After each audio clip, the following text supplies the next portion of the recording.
Hello guys, in today's video I'm going to show you how you can change your name on PayPal. If you will find this guide useful, make sure to subscribe to this channel.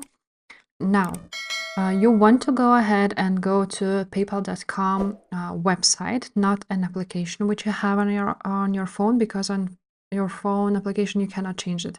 So just go to Safari and paypal.com. From here, you will go ahead and click on those three lines at the top. And now you want to go ahead and choose account settings right there. Now on account settings, you're going to scroll down and choose account owner information. Now from here, you will see your name and a change button. So you want to click on change.